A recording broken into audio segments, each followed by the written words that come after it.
Bismillah, salam alaikum wa rahmatullah, j'espère que vous allez bien. Je vous fais cette petite vidéo, désolé, la vue n'est pas très intéressante, mais je me suis dit c'est un peu plus simple, comme ça je peux lire sur mon petit papier sans être collé à la caméra. Une petite vidéo pour vous faire un tout petit cours qui va durer que quelques minutes, de sorte à pouvoir parler de certains points que je vous ai donnés le 29 septembre dans votre carton. Il y a quelques informations à savoir sur quelques affaires. Premièrement, concernant les médicaments, je vous ai donné le Fluvermal. Alors si je le montre à la caméra sans que ça zoome trop, c'est ce petit truc. Donc il y a marqué de façon derrière Fluvermal. Le Fluvermal, c'est un vermifuge, donc il va empêcher que vous ayez des vers. C'est possible que ça peut arriver à cause de la nourriture. C'est quelque chose que moi, en tout cas, je préconise aux garçons, quel que soit le lieu où ils se rendent en voyage. Et à plus forte raison, si on part en Arabie, on ne sait jamais. Comment vous devrez le prendre? Il faudra que vous en preniez un à la moitié du séjour. Et le deuxième, vous pouvez le laisser ici en France et ça sera votre retour. Ou bien vous pouvez le prendre avec vous au cas où vous constatez que vous avez ce souci-là de verre. À ce moment-là, vous pouvez le prendre. Mais sinon, la posologie, c'est plutôt un à la moitié du séjour et un à votre retour, Inch'Allah. Le deuxième médicament, c'est Imodium, c'est donc les gélules. Certains, vous avez eu la plaquette de 6, comme celle-ci, et d'autres, vous avez eu, c'est même 7 en réalité ici, 3, 6, 7, et d'autres, vous avez eu la plaquette de 5 gélules. Comment vous devez prendre Imodium? C'est en cas de diarrhée. Si c'est une diarrhée qui est pour vous gérable, pas besoin de le prendre, mais si vous souhaitez y mettre fin, il vous faut prendre 2 gélules d'Imodium. Lorsque vous allez en prendre 2 à la première prise, ensuite vous rajoutez une prise d'Imodium à chaque fois que vous allez retourner au sanitaire et que vous allez constater que la diarrhée est toujours persistante. Malheureusement, si ensuite vous avez utilisé toute la plaquette et que ça persiste, il faudra voir soit de consulter, soit de racheter des cachets en pharmacie, Inch'Allah, ou bien de voir avec ceux de votre famille, sachant qu'il faut faire attention de ne pas trop en abuser au niveau de ces gélules-là. Ensuite, vous avez la bouteille d'Istinja. Cette bouteille-là, désolé pour le bruit, la bouteille d'Istinja, désolé, j'attends que ça part. Alors la bouteille d'Istinja, c'est préférable que vous l'ayez toujours à portée de main dès le premier jour où on va voyager. Donc dès le 26 novembre pour la Umrah des familles, dès le 25 octobre pour les garçons qui partent avec moi juste avant. Donc soit vous l'avez dans votre sac à main pour les sœurs, si vous partez avec un sac à main, ou bien dans votre sac à dos, si vous avez les sœurs ou les frères un sac à dos, ou bien dans la valise cabine, si vous avez choisi d'avoir aussi une valise cabine, mais à ce moment-là à proximité, de sorte que ce soit facile d'y accéder. Concernant justement la valise cabine, souvenez-vous, lors d'un cours, on avait vu que vous avez droit à une valise soute. Les dimensions vous ont été envoyées normalement par Anas. Et vous avez droit ensuite soit à un sac à dos, soit à une valise cabine. Moi, je vous recommande plutôt d'avoir un sac à dos. Si jamais vos affaires sont rentrées dans la valise en soute, c'est mieux d'avoir un petit sac à dos parce que le sac à dos, il vous permet, pour celles et ceux qui veulent avoir un PC, d'avoir leur ordinateur avec eux, de mettre justement la bouteille d'Istinja, peut-être mettre de quoi travailler, mettre la gourde isotherme, enfin peu importe, chacune et chacun décide de ce qu'il veut mettre à l'intérieur. Mais en tout cas, sachez que vous avez droit, à la place du sac à dos, d'avoir la valise cabine. Je crois que c'est Majdi par exemple qui m'avait parlé d'un sac à dos Basic Fit. C'est très très bien. Si ces affaires rentrent dans une valise en soute plus le sac Basic Fit, c'est parfait. Et à ce moment-là, les sœurs, vous avez aussi le droit d'avoir votre sac à main en plus de ça si le sac à main n'est pas abusé au niveau de la taille. Autre chose, c'est les petits déodorants que je vous ai donnés, les hommes, les tout petits, donc je vous en ai donné 3 modèles. Le grand, il faut le mettre dans la soute. Les 2 petits, vous pouvez les avoir soit en soute, soit dans la valise cabine ou le sac à dos que vous emportez en cabine, puisqu'ils font moins de 100 ml. Et de manière générale, pour les sœurs et les frères, sachez que vous avez le droit d'emporter avec vous en haut dans l'avion, donc dans le sac à dos ou la valise cabine, tout contenu, enfin tout liquide ou spray qui est en dessous de 100 ml ou égal à 100 ml. À ce moment-là, il faudra que vous les mettez, s'il vous plaît, dans quelque chose de transparent, par exemple un sac de congélation, c'est très bien. Et n'oubliez pas de les avoir à proximité. Donc par exemple, si les sœurs, vous avez un petit parfum qui fait jusqu'à 100 millilitres, vous pouvez l'avoir dans votre sac à main. Comme ça, quand on arrive à l'aéroport, Inch'Allah, vous avez juste besoin de l'enlever du sac à main. Soit il sera mis directement dans un sac de congélation que vous aurez prévu à cet effet. Pareil pour les hommes, si jamais vous voulez voyager avec un petit parfum. Il y a par exemple Abou Leda et Leda, vos filles, Masha'Allah, Amina et Jana, qui m'avaient offert le petit parfum de 50 millilitres, bien conseillé en plus, puisque c'est le parfum que je mets. Ben, ça, je peux par exemple le prendre avec moi. Simplement, quand je vais passer dans l'avion, au niveau des contrôles de sécurité, je devrais l'avoir dans ça, de manière à ce que je n'ai pas de soucis par rapport à ça. Autre chose, celles et ceux qui veulent prendre un ordinateur avec eux pour travailler, n'oubliez pas, c'est la même chose quand on voyage ailleurs. Il ne faut surtout pas qu'il soit dans la valise en soude. C'est pas pour des raisons de manière à ce que ça se casse pas, mais plutôt pour des raisons de sécurité. C'est-à-dire si on repère que vous avez laissé un ordinateur dans une valise soude, ben votre valise elle va pas monter dans l'avion et vous allez arriver à destination sans avoir votre valise en soute. Donc l'ordinateur il monte avec vous dans l'avion, dans la valise cabine ou dans le sac à dos cabine. Dans votre valise en soute, lorsque vous allez ranger votre gel douche ou votre parfum, pensez bien à le fermer et à ce qu'il soit mis vraiment au milieu des vêtements par exemple, bien fermé dans votre trousse de toilette et au milieu des vêtements, de sorte à ce qu'il ne s'ouvre pas. Vous pouvez aussi mettre du scotch si vous le souhaitez, mais bon, dans tous les cas, au retour, vous n'aurez pas ce scotch-là. Il y a le chat, je ne sais pas si vous l'avez vu passer, qui a failli tomber d'ailleurs. Vous ne pourrez pas l'avoir au retour, mettre du scotch sur le couvercle. Donc, de manière générale, bah, soit voilà, vous remettez à l'intérieur de quelque chose comme ça, vous êtes sûr que ça coule pas. Mais en tout cas, c'est le conseil voilà, que je vous donne. Faites attention quand vous allez ranger votre gel douche, puisque là, c'est pas un vol qui est comme au Maroc où c'est très rapide. On parle de 2 avions que l'on va prendre de longue portée. On part assez loin et il est possible voilà, qu'on jette les valises d'une manière plus forte que ce que vous avez l'habitude de connaître.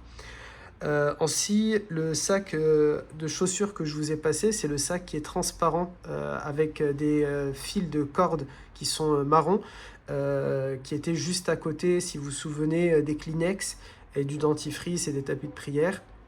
Ce sac à chaussures, pensez constamment, s'il vous plaît, il a été mis dans la feuille que je vous avais donnée avec toutes vos affaires, pensez à l'avoir constamment avec vous, s'il vous plaît, dans votre sac à dos. Pourquoi? Parce que lorsqu'on va rentrer dans la mosquée du prophète alayhi salam, ou alors dans les temps de prière, si vous voulez vous déchausser, c'est dans ça que vous mettrez vos chaussures.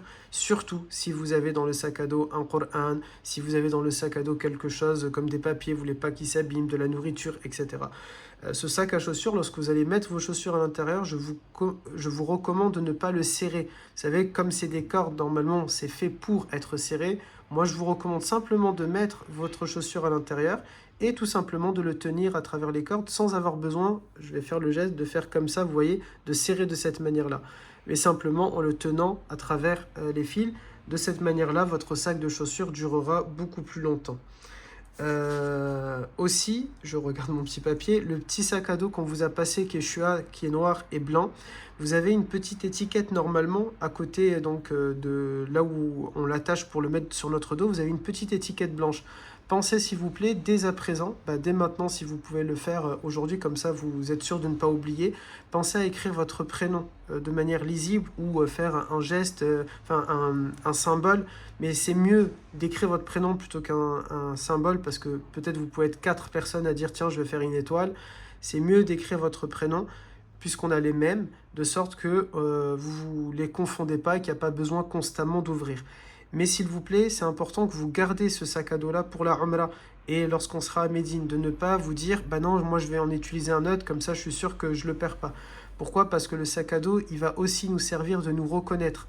Si on a tous le même, c'est fait exprès, de manière à ce que de loin, on nous repère, on nous voit, mais aussi lorsqu'on passe certains contrôles de sécurité à travers les portes de la mosquée ou quand on fait la Umrah, qu'on nous laisse en groupe et qu'on ne nous divise pas. Donc s'il vous plaît, c'est très important que vous ayez tous ce sac à dos-là pour les différents rites et pour l'ensemble du séjour. de manière à ce qu'on ne se confonde pas. Chacun, chacune écrit son prénom sur la petite étiquette. Ça permet également que si on doit se lever à un moment donné à toute vitesse, en toute hâte, parce que les militaires nous font partir d'une zone, eh ben, n'importe lequel d'entre nous peut prendre tous ces sacs à dos-là qu'Eshua, parce qu'il sait qu'ils appartiendront à l'une des personnes de Dahwa, puisque ça y est, vous êtes tous, toutes et tous de Dahwa, et donc c'est plus simple de cette manière-là, plutôt que de se dire, ah tiens, Oumayou, peut-être elle avait ce sac-là, Abu Reda, il avait celui-ci, etc.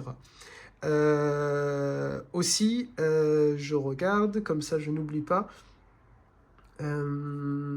Tac, tac, tac. Le voile bleu que je vous ai donné, les sœurs, il y a un châle bleu, un petit voile bleu. Alors ce voile bleu, c'est pas pour mettre sur votre tête, s'il vous plaît, ça sera à mettre autour de votre cou. Là aussi, ça va nous permettre de nous repérer. Vous aurez toutes et tous, on aura un petit tour de cou, donc un petit badge, mais de loin, le badge peut-être peut ne pas se voir, et donc c'est le voile qui va nous aider à vous repérer de loin ou à vous repérer entre vous de loin. Alors, je n'ai pas ouvert le voile, donc je ne sais pas du tout la taille que ça a. Moi, le but, c'est simplement en fait qu'il soit autour de votre cou.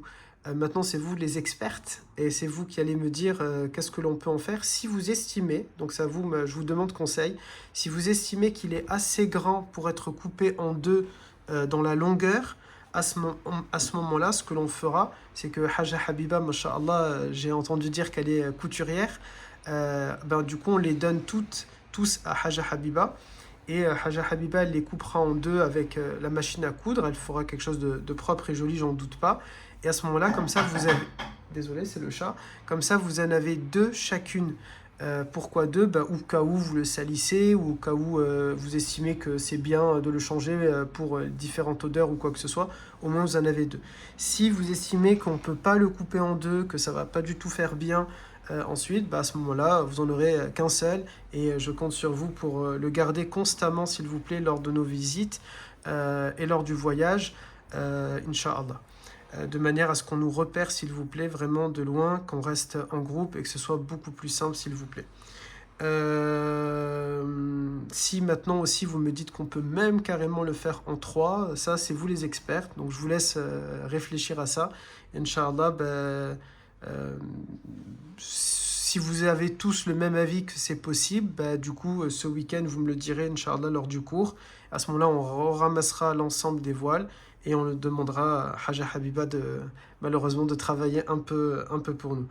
Le livre Al-Ma'thurat que je vous ai passé aussi, c'est un petit livre que je vous expliquerai son fonctionnement. Il y a beaucoup de dhikr dedans, c'est pas forcément tout qu'il faut dire chaque jour, donc je vous expliquerai bien sûr lors de l'un des cours comment fonctionne Al-Ma'thurat. Je vous donnerai un petit cours très simplifié sur Al-Ma'thurat, mais je vous donnerai aussi accès à une vidéo qui est beaucoup plus longue sur l'explication comment utiliser ce livret-là. Les tasbih, vous en avez deux, un en perles et un électronique.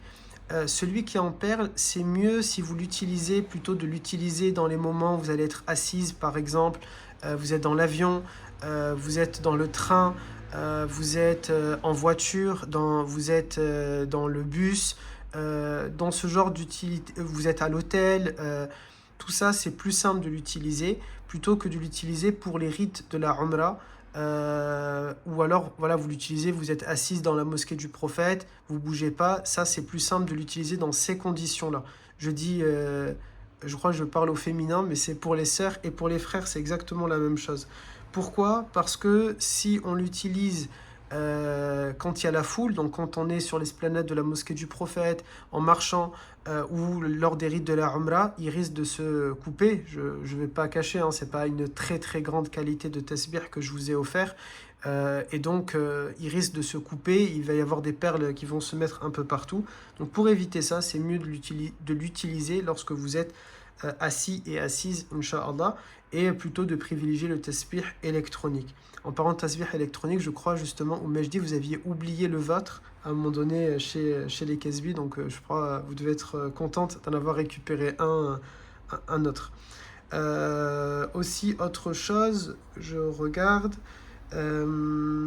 tac tac tac, Les pansements que je vous ai passés, ce sont des pansements, c'est mieux, si vous avez un souci que vous devez les utiliser, soyez à l'aise, ce sont les vôtres et vous pouvez les utiliser.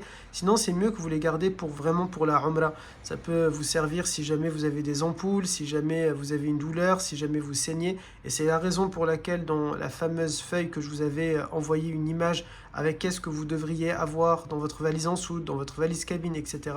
Eh bien, je vous avais mis les pansements dans le sac à dos Keshua, dans le petit sac à dos noir. C'est mieux d'avoir vos pansements directement à l'intérieur, de sorte que lors de la Umrah, s'il y a le moindre souci, vous pouvez les utiliser. Les sœurs, c'est normal que vous n'ayez pas eu les ciseaux, mais ne vous inquiétez pas besoin que vous prévoyiez d'avoir des ciseaux avec vous, sauf si vous avez besoin de ciseaux pour votre utilité personnelle. Sinon, les ciseaux de la Umrah, c'est moi qui les ai, j'en ai 6. Et je pense qu'on en gardera, j'en ai 7 même, on en gardera 2 pour les hommes et je vous en passerai 5. Donc on verra sur place, à vous de me dire. Vous êtes 12 femmes, je crois, donc c'est relativement correct, les 5. Enfin, l'adaptateur, vous avez tous un adaptateur. Les chambres doubles, il y a 2 adaptateurs. La chambre individuelle, il y a un adaptateur. Les chambres triple 3 et quadruple 4. Chacun a un adaptateur. S'il vous plaît, c'est très important ce que je vais dire. Les adaptateurs et, vous savez, le petit truc vert qu'on attache pour les valises, je ne sais plus comment ça s'appelle, le marque-bagage, quelque chose comme ça. Ces 2 choses-là, elles sont prêtées, elles ne sont pas données. Et donc, au retour, s'il vous plaît, de la Umrah, quand on reviendra, Inch'Allah, on verra qu'est-ce que l'on fera, si on fait un joli goûter ou un joli repas ensemble. À ce moment-là, il faudra les restituer, s'il vous plaît, Inch'Allah, l'adaptateur et le marque-bagage qui est vert. Ce marque-bagage qui est vert, c'est important également que vous l'attachiez lors du départ. C'est-à-dire que le 25 au matin, lorsque vous allez quitter chez vous et on va se voir au point de rendez-vous, il vous faut toutes et tous, s'il vous plaît, avoir ce marque-bagage vert attaché à votre valise. Pourquoi? Parce que ça sera beaucoup plus simple pour nous lorsqu'on récupérera les valises, de les repérer, et chacune et chacun pourra récupérer n'importe quelle valise où il verra ce marque-bagage, et ça ira beaucoup plus vite plutôt que chacun attend sa valise. Ça peut être, on peut s'éterniser pour rien. Autant que Abou Mehdi, s'il voit 3 valises avec ce marque-bagage, il les enlève plutôt qu'il reste. Il passe devant, les valises des autres passent devant lui, et lui il ne le sait pas, et il attend la sienne. Et puis voilà quelques informations que je voulais vous donner. J'ai essayé de faire court, 17 minutes, alhamdulillah. C'est toujours 17 minutes de gagner par rapport à un cours, de manière à ce qu'on puisse avancer, puisqu'on n'est plus qu'à 54 jours du départ pour celles et ceux de la Umrah des familles. Je crois quasiment à rien du tout. Je vais vérifier. On est le 22, on est à 23 jours pour ce d'octobre, Inch'Allah. Barakallahu fikum et salam alaikum wa rahmatullahi wa barakatuh.